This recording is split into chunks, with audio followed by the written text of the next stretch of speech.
No New Year would be complete without it. Now on BBC Two, some strong language and adult humour as Charlie Brooker looks back.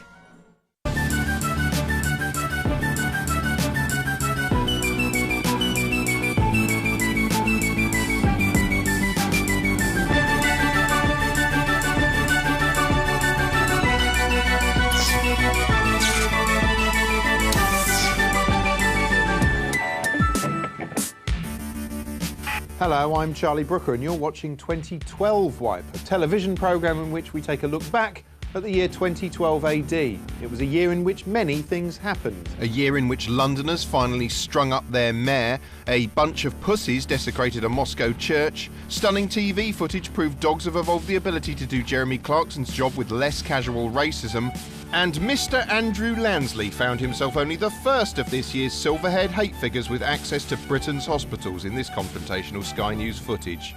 Oh, yes, it was a year so laden with incident, I hardly know where to begin. January, actually, yeah, I'm going to start with January. As January dawned, our planet and all the poor sods stuck to it were exhausted. 2011 had been a show-off, full of riots, revolutions and disasters. By the end of it, we all looked and felt like we'd been repeatedly kicked in the time tits by a gigantic dog-shit clock. What we needed was a little respite from the misery. What we got was this.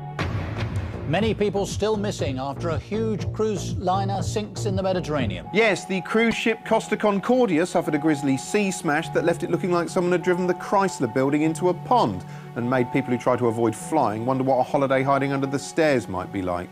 Now, Entertainment Tonight. Sparkly bum-brained showbiz US news show Entertainment Tonight took the unusual decision to cover this disaster, apparently because it struck them as precisely the kind of totally fictional scenario that only ever happens in films. It is a real-life Titanic tragedy still unfolding off the coast of Italy tonight. The real-life Titanic. Why did their dream vacations end up a real-life nightmare like director James Cameron's Titanic? Yes, seemingly unaware that a real-life Titanic had already sunk 100 years ago in real life, the hard-hitting fact-finders set about unearthing other similarities between the disaster and the 90s blockbuster movie, thereby qualifying as perhaps the world's thickest vultures. So was Celine Dion's My Heart Will Go On playing on board when the Costa Concordia crashed into the rocks? Oh, I guess we'll never know. And that's the real tragedy. Interesting fact here, the water that the passengers of the Costa Concordia had to enter was about 57 degrees. The water for the stars of Titanic wasn't much warmer, a frigid 60 degrees. Almost makes you wonder who suffered more. Meanwhile, upbeat concert footage from the States as suave, sexy Pakistani bombing President Barack Obama prepared to spend a year campaigning for re-election, but first shared a mic with Mick Jagger and B.B. King. Come on, baby, don't you want to go?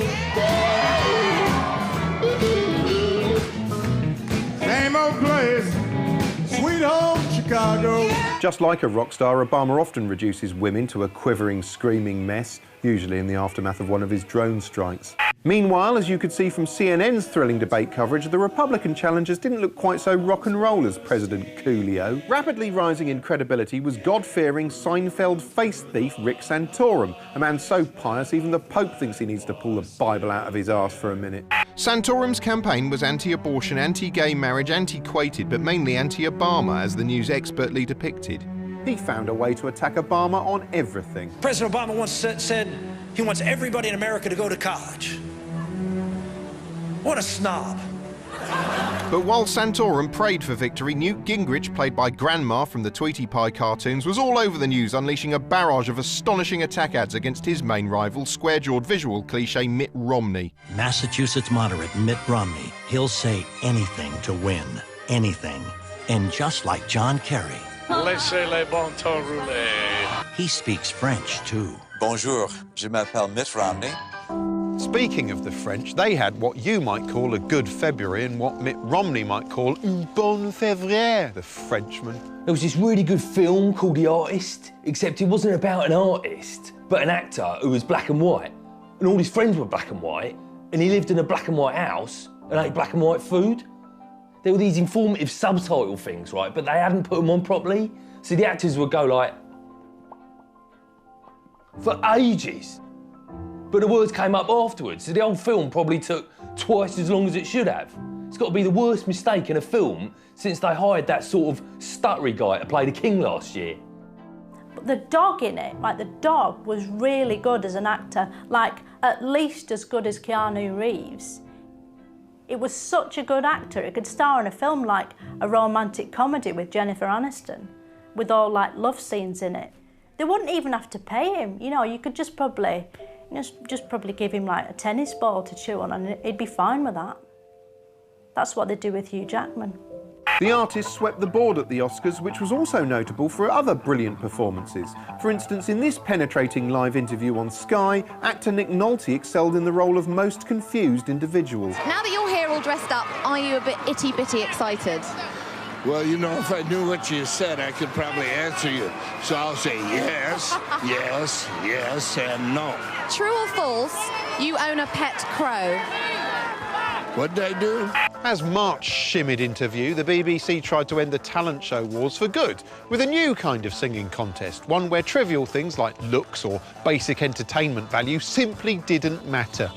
Dropped Nagasaki style into the Saturday night schedules, The Voice was genuinely revolutionary, by which I mean it had revolving chairs in it. The nation's hopeful Desperoids screeched at the backs of Estuary Foghorn Jessie J, Fluffy Roast Chicken Tom Jones, Butthead-shaped Wannabono Danny O'Donoghue, and the photo Tom Jones takes to his tanning salon, Will I Am. You know, Will I Am was so ubiquitous this year, I started calling him Will You Leave. As a sing-along blind man's bluff, it was nearly fun. Look, Tom can hear something. Is it singing? His spidey sense is tingling. Where on earth is it coming from? But the moment the chairs spun around, all novelty and tension disappeared. If you ask me, they should have thrown in some more interesting format points, like in the brilliant Aussie version, where Seal had to masturbate to orgasm before contestants hit the high note. Omni-shambles, that was a word that cropped up a lot in 2012. Not as often as the word "the" did, yes, but to be honest, I'm getting sick of your incessant pedantry. Faced with a tanker driver's strike that hadn't been announced, Francis Maud told the public to top up their jerry cans, and having Googled the word jerry can, they began panic buying, as the news gleefully recounted.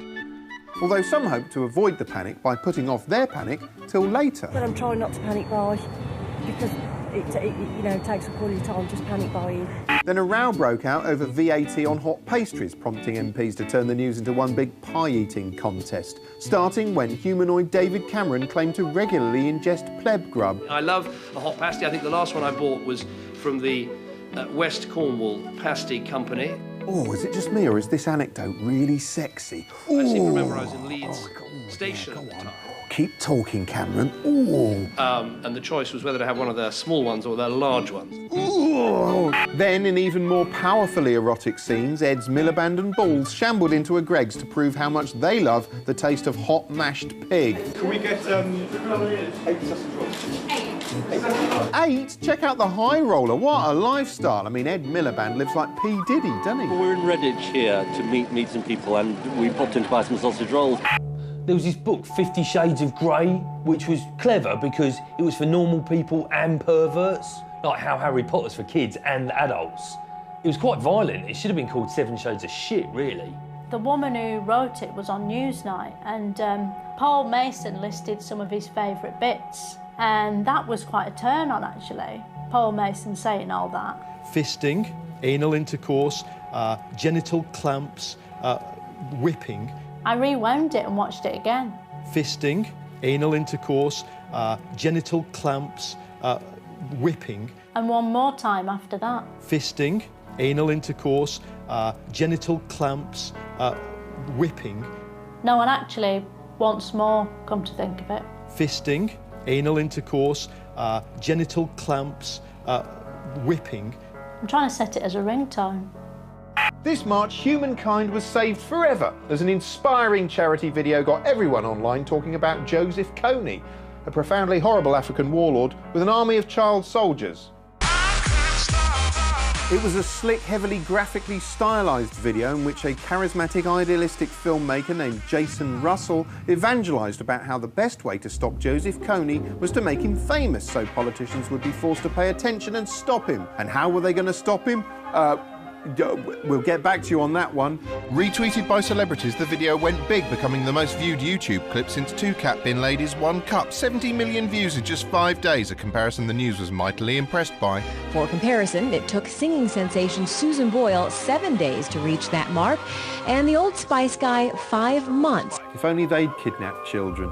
Meanwhile, critics said the film was so crudely oversimplified it may as well have claimed Joseph Kony was literally whittling children into bullets and firing them at defenceless unicorns. He's the bad guy? Yeah.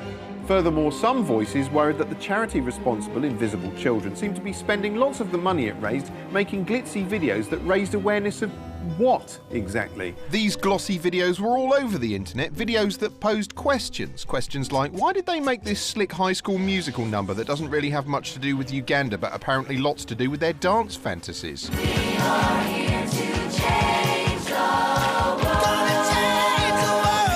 And what the leaping great joinkers was the deal with the odd-sounding Fourth Estate spin-off youth camp event they'd organised, promoted via an unsettling, some might say creepy set of videos apparently promising some kind of global revolution. We will come together to map out a new revolution. You will say it all started at the Fourth Estate, because it will. Sadly, before these questions could be answered, Invisible Children co-founder Jason Russell starred in a more upsetting follow-up viral video that was analysed in depressing detail by gossip mongers. Jason hit the streets of San Diego naked, cursing, smacking the pavement, and screaming about the devil. And tragically for Joseph Kony, he was soon knocked off the top of the viral pop charts, and there's no chance of him getting back up there, at least until he teaches his child army how to dance Gangnam Style.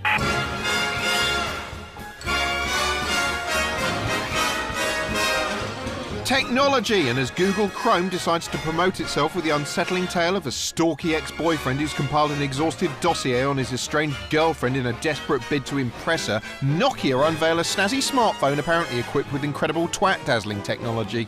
Why do you love your Lumia? My Lumia improves my life. One of the greatest features is the People Hub. LinkedIn, Facebook, Twitter. WhatsApp, messaging. I can have a tile for every part of my life. Yeah, I've got a tile for every part of my bathroom. You don't hear me crowing about it. You can completely make it your own. It is your own. It's fast. Literally just flip through apps. Send a tweet really, really quickly. Hear back from Lord McAlpine even quicker. Can I take a photo? Smile. Amazing. I'll say.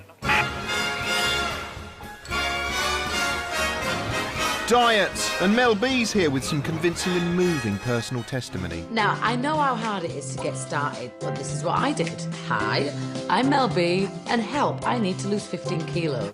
What, you didn't use a phone? I feel lighter. Like when I walk now, it's not so bombarder, it's more doink, doink, doink, doink. Oh, you want to get that looked at? Losing weight does not have to be scary. Come join me, call Jenny now. No. Coffee, and a high street coffee chain attempts to hammer this surreal sing-along trauma into potential customers' minds like a tent peg into a watermelon full of coffee beans. Tonight, I want to give it all to you. You know, I was so weirded out by this, I thought I'd sue them for emotional distress, so I contacted my barista. My barista. Barista. Oh, f*** off.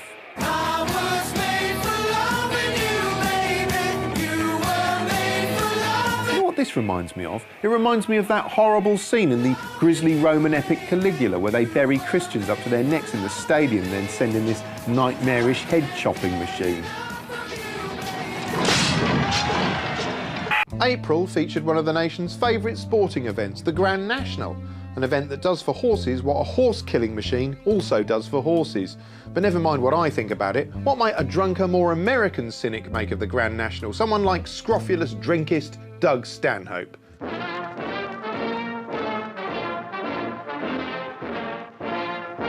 I'm Doug Stanhope, and that's why I drink.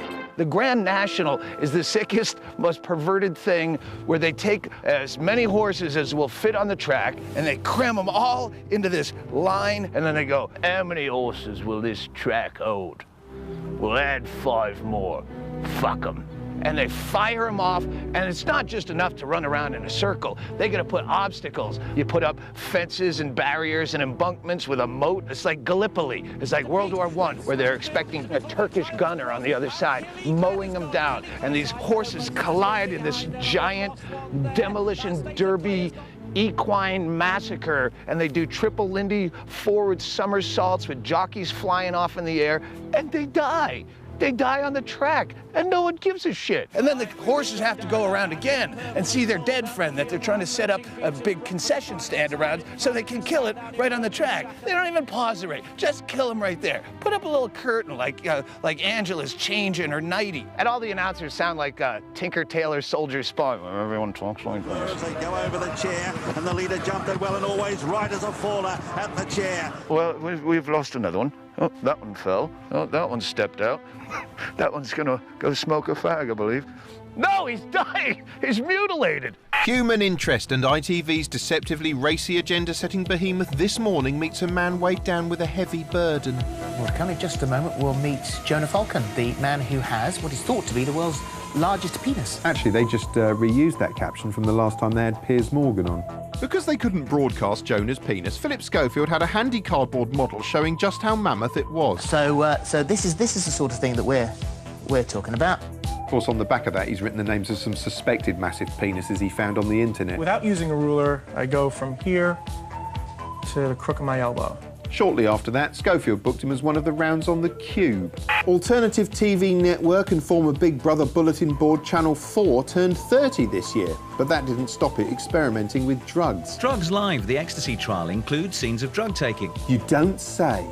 The informative Drugs Live was the sort of show Channel 4 used to make when it started 30 years ago, but unfortunately this was made in 2012, sometime after the extensive ecstasy-taking experiment the British public's been getting on with for the past 25 years. Its big draw was a man on drugs live in the studio. Anything could happen. Would his skull burst? Would he start speaking in tongues? Would he say, "I'm fine, yeah, I'm feeling good"? It's fine, aren't you? I'm fine, yeah, I'm feeling good. Still, this is the first time they've ever let someone on drugs live on Channel 4, apart from maybe every single episode of The Word. Sticking with law-breaking, Gordon Behind Bars was another new Channel 4 format disguised as an old Alan Partridge format. The idea was to rehabilitate a group of criminal offenders by sticking them in a boiling hot room with an angry Scotsman and a range of sharp objects. What could possibly go wrong? The show itself provided a thoughtful look at just what happens when the men's society has failed, shout at each other in a kitchen. Most TV presenters would shit their own hips out being surrounded by potentially violent criminals, but not Gordon. No, he knows all about violence. Why, only the other day in his kitchen, an egg was beaten and a fish got battered. Also, 5 waiters were murdered. Sticking with crime, in another snazzy Channel 4 format, Gok Wan attempted to smuggle 15 kilos of Class A shit onto primetime television in the baffling dating show Luggage. I mean baggage. After an opening dance so horrid your mind won't let you recall it after seeing this footage, the idea behind luggage, I mean baggage, became clear. A human being with genitals has to choose a potential mate from 3 other human beings with genitals. Except rather than basing their decision on an assessment of their positive traits, they instead decided who to discard on the basis of their negative traits, or emotional luggage, baggage. Emotional luggage. Baggage! Fortunately, the luggage, by which I mean baggage, in question was fairly innocuous. Although, of course, in future they'll have to tearfully confess to wannabe partners that they once, many years ago and in a moment of madness, appeared on Luggage. Baggage! Hello and welcome live to Hotel GB. Finally, all of Channel 4's format experimentation came to a head in the bold Hotel GB, which was a bit like every reality show ever made, only somehow less so.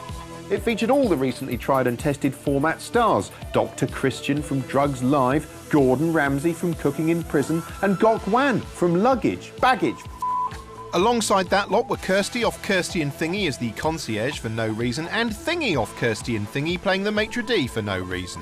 I'm very conscious that it's Gordon's name above the door in the restaurant, and if it's rubbish, then it's his name that will be affected, rather than mine. What is your name? Their task was to teach impressionable unemployed youths how to run a hotel pointlessly and on television for ages while providing as little entertainment as possible. Would they pull it off? Yes. Hotel GB can be the biggest shithole in London if we don't get this right. Come on, don't be negative. Could be the biggest shithole in the world.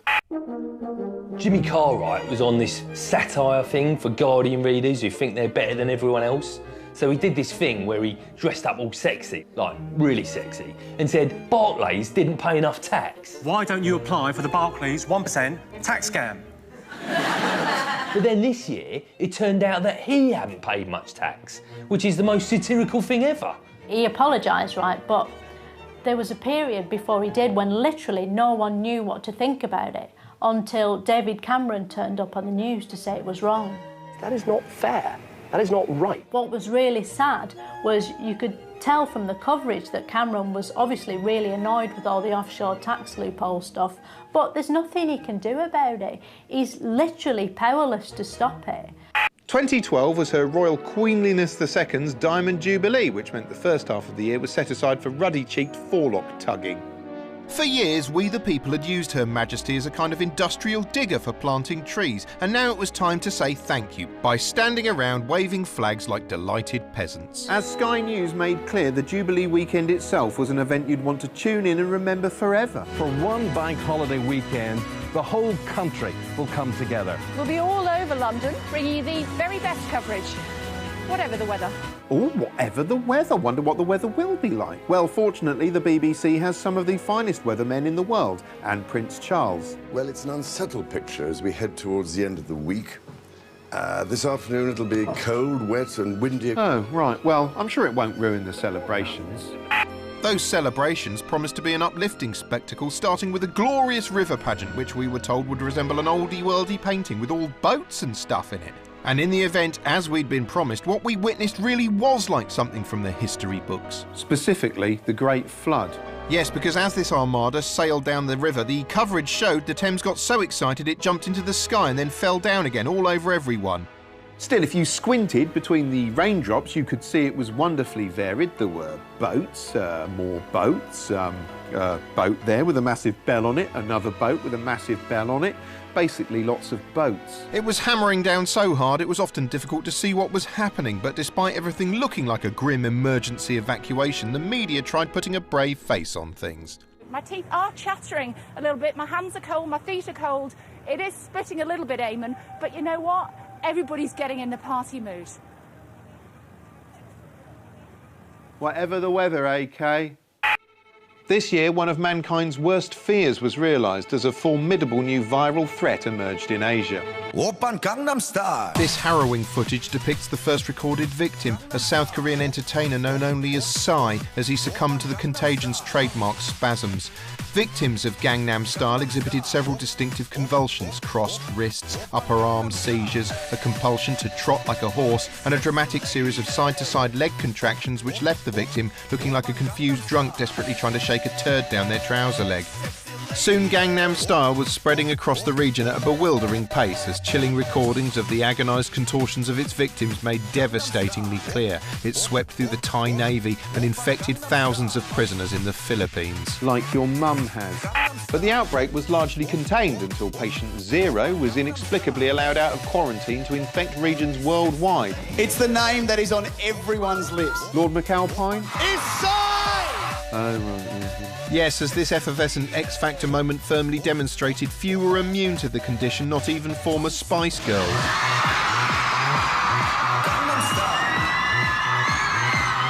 In upsetting scenes broadcast live on US TV, Britney Spears also succumbed while Simon Cowell looked on, powerless to do anything but laugh. Madonna also fell prey, offering inspiring proof that even 97-year-olds can do the Gangnam Style. Sky News caught the chilling moment the condition reached the UN and Ban Ki-moon himself succumbed, hailing Gangnam Style as a potential harbinger of world peace, saying, "In this era of instability and intolerance, we need to promote better understanding through the power of music." Although shortly after he said that, it turned out Psy hadn't always been peace-minded, and the news could scarcely hide its disappointment. It has now come out that in his younger days, Psy engaged in some vitriolic anti-Americanism. Psy performed at a protest concert, singing along to another band song called Dear American, including these lyrics: "Kill those bleeping Yankees who've been torturing Iraqi captives. Kill their daughters, mothers, daughters-in-law, and fathers." Still, look on the bright side, he'll presumably kill them Gangnam Style! In July, if you glanced at ITV's schedule, you could be forgiven for shouting, "Jesus Christ!" Because he was on. He was. In what can only be proof of a burgeoning God complex, Andrew Lloyd Webber and ITV teamed up to find a whole new son of God in the amazing superstar. Who will have what it takes to play the most iconic role of all time? I know I could be Jesus. It just feels right. It turns out lots of men reckon they might be Jesus, either because they think they look like him, although, of course, as we all know, Jesus actually looks like this, or because they sound like him, especially when they deliver traditional Christian raps. Here we are today, auditioning for Jesus. I am gonna win, so you best all believe this. I don't believe this. But before they could don the crown of thorns, they had to go on trial, just like Christ, except with Melanie C and Jason Donovan, instead of Pontius Pilate and a load of Romans with spears. I mean, it's like you're on a building site, really. Right. Jesus wouldn't be doing this on stage and, you know, and sort of, do you know what I mean? Like, yeah. You know. Yeah, because pockets weren't invented back then. After having their spiritual mettle tested with, I shit you not, a Last Supper... This is your last supper. See, they were also tested on their ability to come to Earth on a Yamaha, do a skid, kill a kid and knacker their balls on a dustbin lid, before turning up in the cavernous live studio to perform some traditional hymns, like this. Yeah! Dirty Diana! No! Dirty Diana! No! Dirty Diana! No! Dirty Diana! Let me be!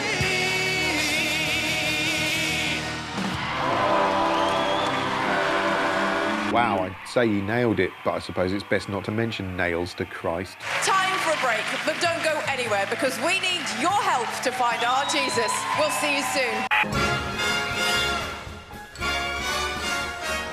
Smells and Chanel No. 5 unveil a stunning ad in which Brad Pitt turns shit dialogue into brown dust. It's not a journey.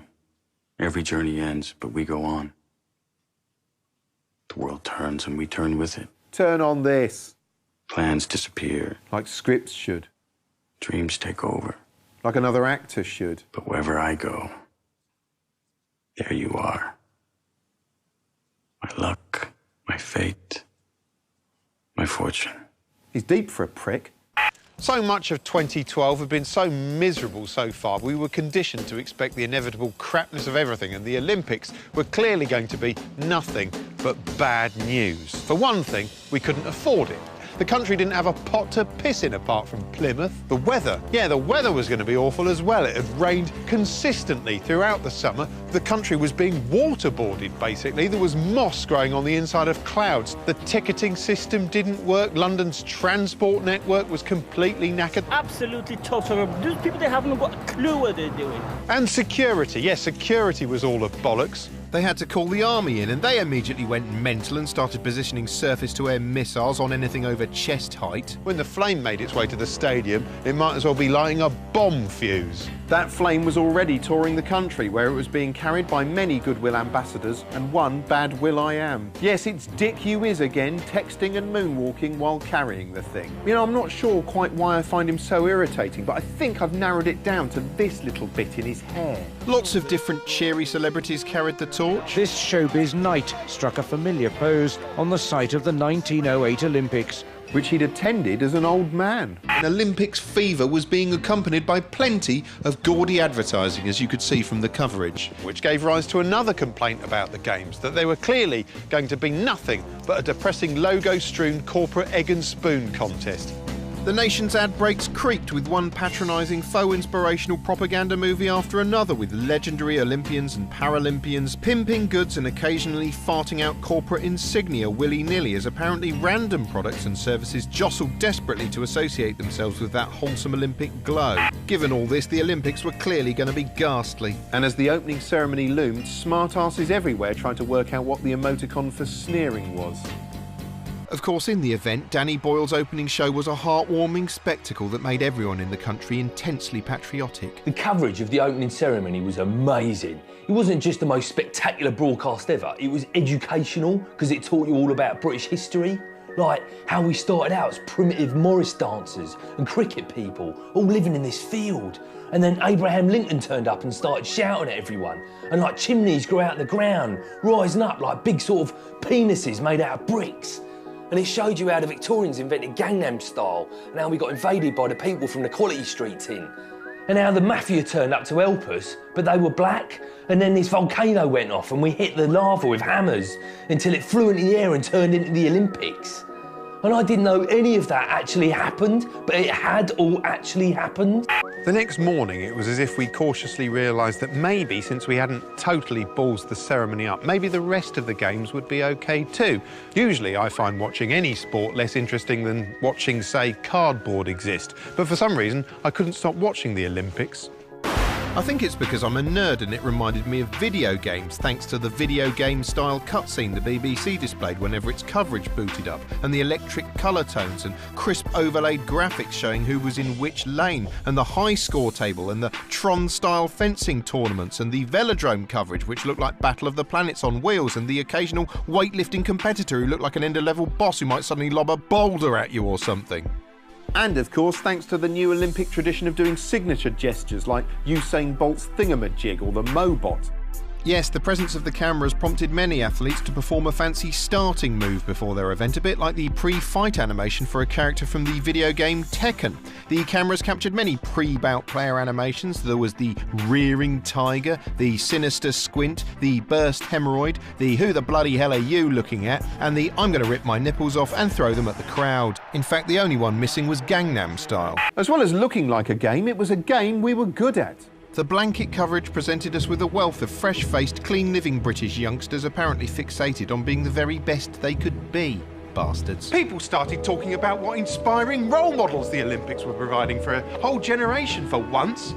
I mean, compare them to the sort of gaudy role models our youth are usually presented with, like the nihilistic, boozy attention addicts on MTV's raucous sex and shrieking reality shows Geordie Shore and the Valleys. Pisha's gone crazy. She keeps pulling up my skirt and flashing my foof.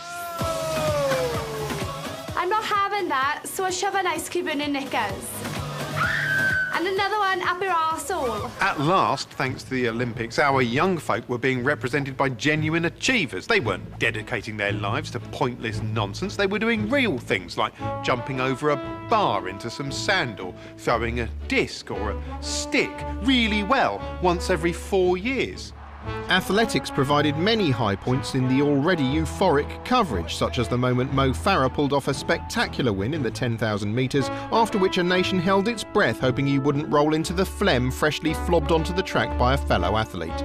All our fears had been unfounded. The weather was great, the systems worked, and it didn't feel like a big corporate shindig because it was all on the ad-free BBC. In fact, the only thing being advertised was Britain. The schedules heaved with emotive, triumphant, romantic, slow-motion montages which managed to somehow mythologise the games before they were even quite over. Patriotism was now at a peak. There was nothing the UK couldn't do. We were invincible. We were unstoppable. We were superior. F*** off Frenchman, f*** off German, f*** off American. We could do World War II all over again in our sleep if we wanted. We were the best nation on earth. Anything we put our mind to, we could achieve.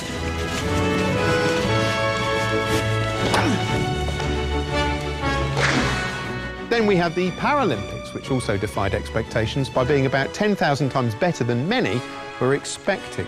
In fact, if anything, they were better than the Olympics because half these sports hadn't received anything like this much jubilant coverage before, and the athletes were truly inspiring. The Paralympics changed the way we looked at disability forever. For instance, now when I see someone in a wheelchair, I think, bloody show-off. Almost every single aspect of the coverage was brilliantly life-affirming. For instance, here we see a man who lost both his charisma and respect in a tragic voting accident, triumphing in the 500 decibel boo. Chancellor of the Exchequer. They hate me, they really hate me. If you thought you'd seen a lot of the royals throughout 2012, what with the Queen popping up every 5 seconds like a mushroom in a Mario game, you hadn't seen half as much of them as you were about to. First, Prince Harry, who'd been having a pretty good year, showcasing his stunning ability to blend into almost any surroundings, was photographed nude in a Vegas hotel room. Channel 4 News were so delighted they took Harry's bum on a walkabout tour where it could greet its subjects. That's what he's been up to. Is that really him? That's really him. What do you think of that? Well, I think it's going a bit too far. Ask her if she thinks he's wiped properly. Others were less amused, notably the Palace and the Sun newspaper, which considered this a terrible throwback to a more primitive age, before the internet let us see any bum we wanted. And the News dutifully recorded its front-page blow for press freedom. For us, this is about the freedom of the press. This is about our readers getting involved in the discussion with the man who is third in line to the throne. It's as simple as that. Yes, and that discussion goes, can I see your bum? No. But a few weeks after this brave attempt to let their readers see a bum, press commitment to free speech was tested by another story involving royalty. Or rather, royal TNA. Because the Duchess of Cambridge, seen here exiting the I'm a Celebrity jungle with Ben Fogle, was also snapped in a state of undress as the news sadly and soberly informed its viewers. This report does contain flash photography. Bet it does. The Kate snaps were so disgraceful, the British media turned its censorship filters up to maximum blur to prevent the merest hint of regal flesh exposure. I actually thought I'd developed glaucoma. Ben and the Duchess, who are currently appearing on the Solomon Islands version of Big Brother, were absolutely livid. But some people couldn't understand the upset. People like this boggle-eyed French paparazzo. For me, it's so stupid. Because she's a young lady, she's nice, she's not fat, she's beautiful. So you have to show them. Yes, that is the law in France. You have to show them. Are you going to show the pictures on your program? Of course not. So it's a kind of hypocrisy. No, he's right, you know. I mean, we've got no problem showing French tits. I mean, here's a big French tit. Throughout the year, print journalism got it in the neck on TV, and Sky News often heaved with surreal reports about newspaper folk. Scotland Yard's confirmed that it loaned the former News International chief executive Rebecca Brooks a police horse. Sounds outrageous, although it was a retired horse, and let me tell you, if you'd seen the photos of that poor, exhausted-looking mare with its straggly mane and haunted eyes, you'd think, that poor thing, she deserves a ride on a horse. The fact that a Met horse is living with Rebecca Brooks for 2 years, it just strikes me as very unusual and reflects a relationship that was unhealthy. And pretty uncomfortable, I'd have thought. But Brooks wasn't the only former Sun editor on the receiving end. In the wake of the Hillsborough scandal, beloved national treasure and front-page lie printer Kelvin Mackenzie was subjected to disgraceful yet hilarious harassment by a Channel 4 news crew. Don't assault me. Don't assault me. I didn't realise Kelvin Mackenzie had a doorstep. I thought he entered the world each morning by slithering through a haunted mirror into our realm. But things were about to get even worse for the press when Lord Justice Leveson published his report, which threatened the future of print journalism simply by using up all the f***ing paper on Earth. There was this thing, right, called the Lesbian Inquiry, sort of like a talk show hosted by this Brian Lesbian bloke. It was like if Chatty Man was on in the afternoon, except it wasn't like Chatty Man, because even though it had all these celebrity guests, their anecdotes were sort of unhappy. I was relentlessly pursued by about 10 to 15 men. You could tell the audience were depressed because they didn't laugh much. And instead of a big musical number from, like, Adele at the end, they brought out this report. There's no way it's coming back for a second series. It didn't really work as a format. This Chris Jeffries bloke was in loads of reports carping on saying he'd been mistreated by the press and everything. And you're like, mate, you're on telly. I wouldn't have even heard of you if it wasn't for the papers. And you wouldn't have even sorted your hair out if they hadn't pointed out how weird it was. You know, show some gratitude. September, always a big month for movies. And, well, look, you know what it's like when you've read a book and you really like one of the characters in it, and then someone makes a film of it and they just ruin it. Well, that. Spreading across the Arab world, violent protests over the American film that mocks Islam. Yes, tempers flared when a shoddy trail for a deliberately provocative anti-Islam propaganda flick called The Innocence of Muslims was posted on the internet. As you could see from the blanket coverage, it got everything the studios usually want from a movie. Strong word of mouth, huge crowds, queues around the block and a lot of heat generated. And if you think they're pissed off, you should see what they're saying about it on Rotten Tomatoes. Usually Hollywood movies worship the prophet. I mean, profit's all they care about. But then this wasn't a Hollywood movie, but an Islamophobic trash fest made by an imbecile called Sam Basile, seen here turning the news into an impromptu tribute to the Elephant Man when he was arrested. Like many movies, by the end there wasn't a dry eye in the house, or an eye. It was the most hostile reception for any film this year, except Prometheus. Now, call me reactionary, but personally, in the post-Savile environment, I don't think we should encourage our young folk to lionise flamboyantly dressed weirdos who claim to be doing good work, but Hollywood begs to differ. The Dark Knight Rises is a superhero film for people who'd like to think they're watching The Seventh Seal, even though what they're actually watching is a children's film about a children's character who dresses up as a bat and hits people in the face. Calling Batman the Dark Knight makes him sound more sophisticated than he is. It's a bit like calling Papa Smurf the Blue Patriarch. The story is a sulky blancmange in which Le Cavalier Noir goes up against thunderous tough guy Bane, an angry bollock with a sort of child safety seatbelt mechanism glued to his face. Thing is, because Bane's every line is delivered through his alternate mask, you have to squint with your ears to understand what he's saying. Our plan is proceeding as expected. What? Like shipwrecked men turning to seawater. Huh? I broke you. What? Here to end the borrowed time you've all been living on. Where's not taking to Nottingham, please? And despite all the pretentious stylings, the plot actually makes less sense than Thomas and the Magic Railway. For one thing, Batman gets turned into Bad Batman fairly early on, and he spends ages lying around going, ow, ow, instead of being f***ing Batman, which is what you paid to see. The Dark Knight Rises isn't bad, but behind all the noir sheen, it's no more intellectually nourishing than the 1966 Batman movie, which was camp and loopy and fun, and never once mistook itself for Ingmar Bergman's From the Life of the Marionettes. Some days you just can't get rid of a bomb. Actually, that's almost identical to the end of Dark Knight Rises. The Conservative Chief Whip, Andrew Mitchell, is under pressure tonight after reportedly swearing at a police officer in Downing Street and calling him a pleb.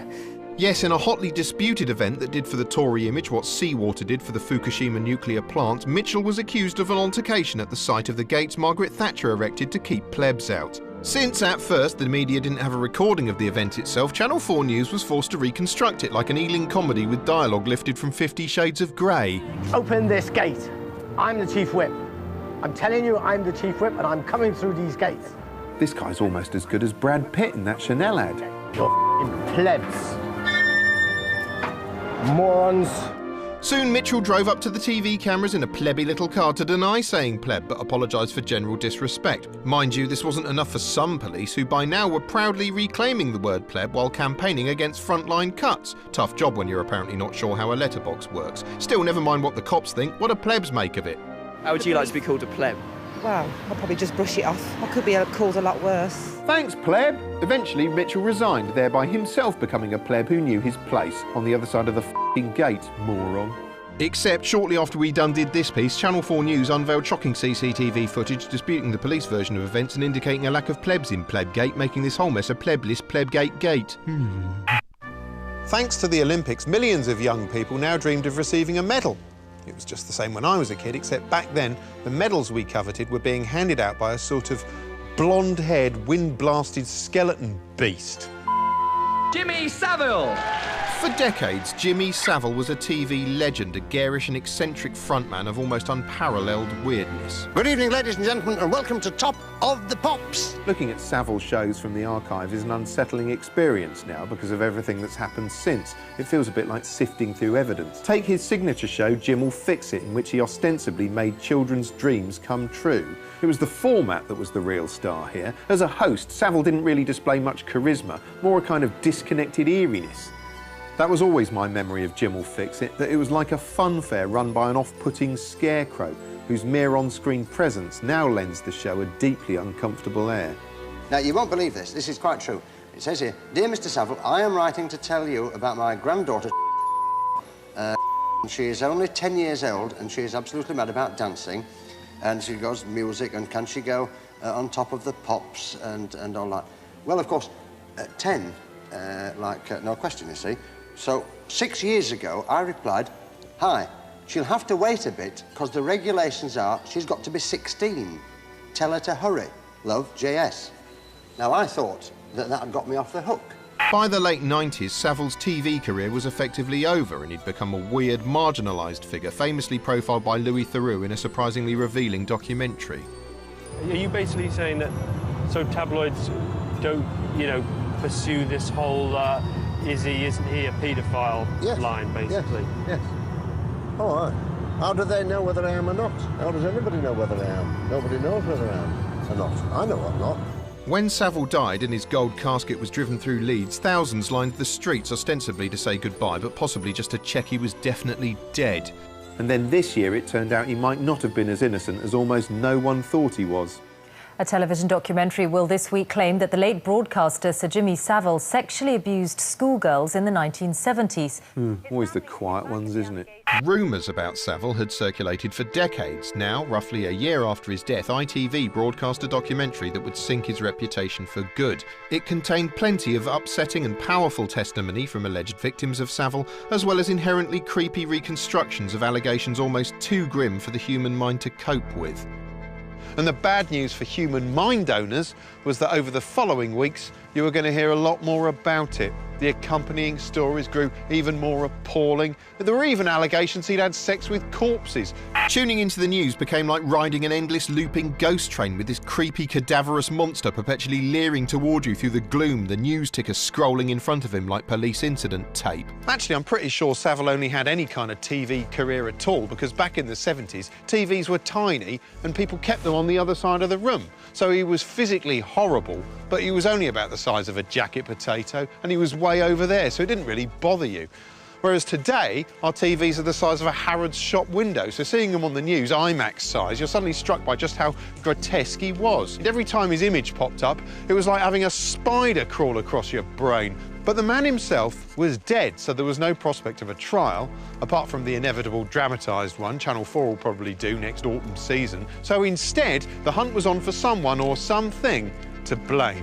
One immediate suspect was the time period of many of the allegations itself, the 1970s, a decade of brown air, awful furnishings, nihilistically bad hair, industrial action, dead pig carcasses all spinning around, and tear and piss-streaked concrete. And almost as a reaction to the grimness of that, 70s culture was spangly and brash.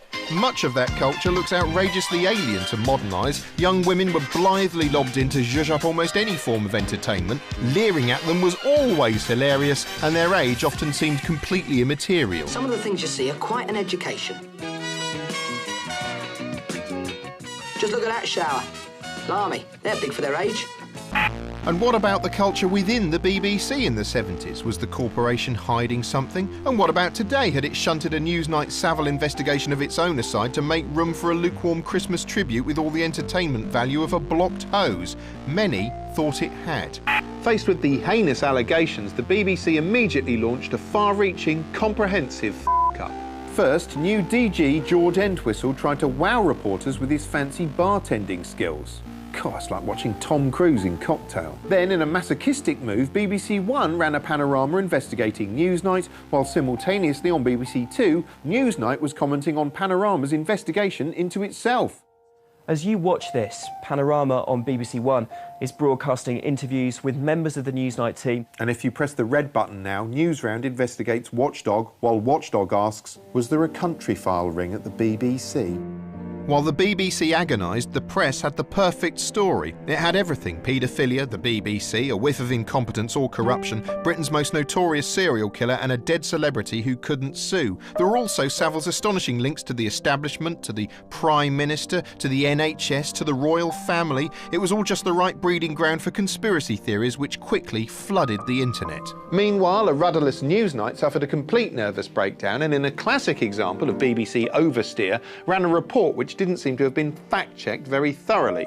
A report which wrongly claimed a senior political figure was a child abuser. Soon the names of supposed suspects were being gleefully circulated online, and Twitter turned into a depressing guessing game, which proved to be the final death blow for an already beleaguered DG. And the whole affair reached a strange new low in an uncomfortable edition of This Morning. David Cameron was on This Morning, and you could see he was tense because he was being interviewed by Philip Schofield. And you never know what Schofield's going to do, because he's a maverick. He might suddenly ask who your favourite X Factor judge is or something. Just spring it on you like a grand inquisitor. Philip Schofield had gone on the internet and he'd found the names of these people. And because Philip Schofield's a good bloke, you know, he didn't just walk away, you know, turn a blind eye. He wrote the names down, and he spends like, you know, a whole 3 minutes doing this, you know, really puts his back into it. And then later, David Cameron's on This Morning, being all like, oh, you know, I'm the Prime Minister, and doing his serious face and his hand gestures he learned in Prime Minister school. And Philip Schofield, right, goes like, bang, here's a list of pedos, fucking sort it out. I have those names there. Those are the names on a piece of paper. You know the names on that piece of paper. Will you be speaking to those people? But instead of thanking him, Cameron goes all pissy about it, going like, oh, that's dangerous. I think, Philip, this is really important, right? Because there is a danger, if we're not careful, that this can turn into a sort of witch hunt. There's no point in a witch hunt against paedos because paedos are harder to spot than witches. So a witch hunt isn't enough. We used to have like trials in a court when someone was a paedophile, right? But that cost loads of money, and sometimes it didn't work because you'd find out they weren't one after all.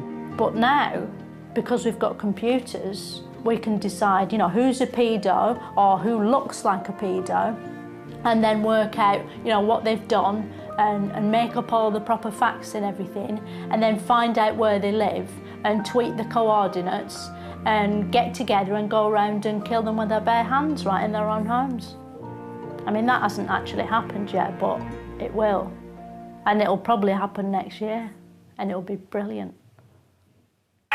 2012 was a bumper year for elections, with more crossing box action than 10 tic-tac-toe tournaments glued together in an awkward metaphor. The French traded Nicolas Sarkozy for Francois Hollande, the Egyptians traded Mubarak for the Muslim Brotherhood, while Russian voters had a thorny choice between action man Vladimir Putin and action man Vladimir Putin. Some found the choice so thrilling they voted again and again, like this man expertly captured feeding ballot papers into a box over and over again, like a human votocopier. This was exactly the sort of thing that led some cynics to claim the election might be rigged. Hence sporadic outbreaks of nudie protest and the presence of a team of foreign observers headed by a Dutch politician who immediately rendered the news fantastic thanks to his completely brilliant name. The government's control of the whole electoral process rendered the vote unfair, according to Dutch observer Tiny Cox. The Russian presidential election showed a clear winner. Can't be much fun being Tiny Cox on election night. Everyone awaiting the result, constantly asking, is it in yet? When the victor was announced, there was a massive swing from Putin to more Putin, and the man himself was so delighted he pissed his face. Meanwhile, in Greece, ominous coverage highlighted a growing taste for fascism, courtesy of Golden Dawn, a far-right party with a logo that looked like a cheap swastika knockoff made in Crete. ITN sent a slightly anxious-looking James Mates in to meet a spokesman who was sitting in a cut-price fascist lair looking like a bit of bad Gary Newman fan art. Still, if Mates was nervous, he needn't have worried. Golden Dawn members only hit people on camera if they're women, as this shocking incident on live Greek TV demonstrated. But these events were mere bum garnish compared to the US election, which was altogether more exciting because it was like a movie. It's your vote, your future, your country, your choice. As the US election inched nearer, it was clear Mitt Romney, a sort of Bob Monkhouse action figure with the personality of a VAT return and the voice of a Dignitas tour guide, was in trouble. Despite resembling the president in a 1960s Marvel comic, he had a likability issue. Many saw him as a heartless corporate millionaire, partly because the news media repeatedly caught him sounding like a heartless corporate millionaire. In a series of astonishing scenes, he blurted statements like, "I'm not concerned about the very poor." "I'm not concerned about the very poor. We have a safety net there." Said he liked being able to fire people. "I like being able to fire people who provide services to me." And claimed that corporations are people. We could raise taxes on people. That's not the way. Corporations are people, my friend. We can raise taxes on. Of course they are. Everything corporations earn ultimately goes to people. So, where do you think it goes? What? Whose pockets? Whose pockets? People's pockets. Yeah, and who made those people's pockets? Corporations. Yeah, back at you, Romney. When Romney wasn't pulling a Montgomery Burns, he was captured babbling cluelessly, like his mouth was being operated by Norman Wisdom. I'm not familiar precisely with exactly what I said, but I stand by what I said, whatever it was. In a bid to stoke enthusiasm at the Republican convention, the party wheeled out the legend that was Clint Eastwood, who promptly held a mystifying debate with an empty chair. Presumably he'd been told they were going to CGI Obama in post-production.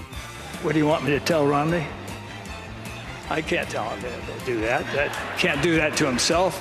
Having mistaken a fellow piece of wood for the most powerful man in the world, Eastwood then crumbled in the face of the chair's rhetorical skills. What do you mean, shut up? Still, at least around now, it seemed things couldn't get any worse for the Romney campaign.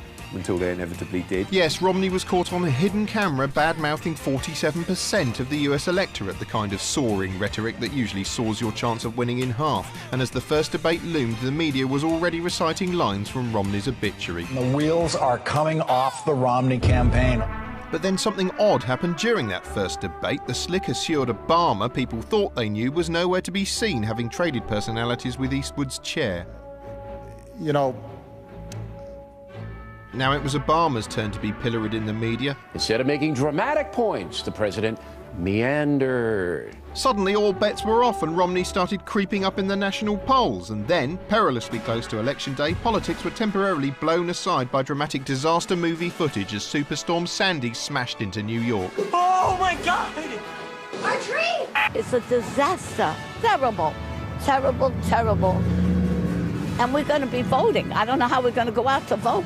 New Yorkers, they always brag. We're the best city in the world, and we're the toughest, and I'm from New York. And yeah, you're a badass. Yeah, till you get a little rainfall, and then you going, oh, I've been 12 days without power. Somebody get here, help us, please.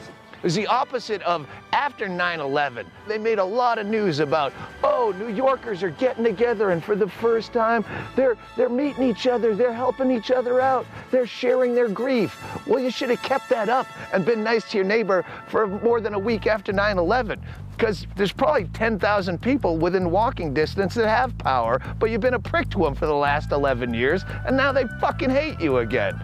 Suck it, Mr. Soggy Socks. Meanwhile, back in election land and away from the TV cameras, nerdy Moneyball-style stats geeks had long been calmly predicting a modest win for Obama. Despite this, come election night itself, the news wheeled out its most bombastic graphics and tried to play up the drama of a race it insisted was still too close to call. This presidential contest could be a squeaker till the end. Although in the event the race was called fairly early on, leading to jubilant scenes amongst Obamaites and slightly less jubilant scenes from the Romney faithful. Then Romney himself came out to give a concession speech, which incredibly he managed to deliver without calling absolutely everyone watching a peasant and an arsehole. Sky News, meanwhile, seemed more interested in another great American orator, Mr. Dick Hughes. It feels good to see all the hard work be paid off. The thing about Will.i.am is he spent so long on British screens this year, the American media seemed to just forget who he was. We're just kind of giving you a little bit of what you see here.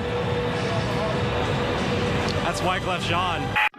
By December, everyone needed cheering up, and Fox News was happy to oblige. Great Britain may want to start building a paparazzi-proof delivery room somewhere because Prince William's wife, Kate, is preggers. Twinkly, tit-witted showbiz bumwash slingers Entertainment Tonight covered the story with CGI mock-ups showing what the child won't look like, and loads of other old shit. How much weight will she gain? And will they have royal twins? And what this royal psychic knows. Nothing. To celebrate Christmas, Adland highlighted the hilarious subjugation of women. First, Boots unflinchingly depicted the problems facing cash-strapped single-parent families. Let's get you back out there, Mum. Tragic, really. They need the income from her walking the streets. Good luck. Then Asda portrayed Mum as little more than a member of household staff who doesn't even get to sit on a chair at lunch and has to squat near the edge like a dog begging for scraps.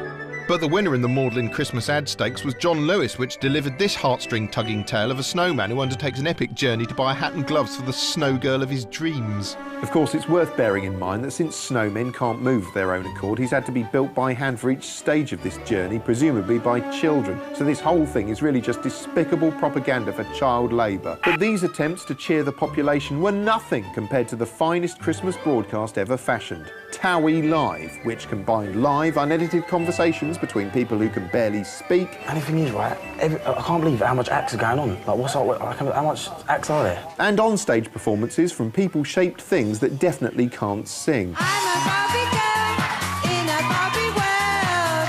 Life in plastic is fantastic. And sometimes, excitingly, both of those things together at once.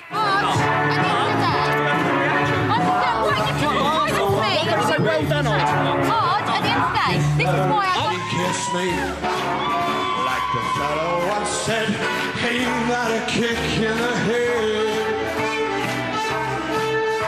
Well, that was 2012, and guess what? The world didn't end. Unless it did after I recorded this link, obviously, and you're a future space archaeologist watching this using some kind of temporal transponder system. You've connected directly to my fossilised remains in the future, in which case, well done, aren't you clever? I'll see the rest of you again in a few weeks. Until then, get out! Also in reflective mood, next on BBC Two, a collection of the best bits from QI.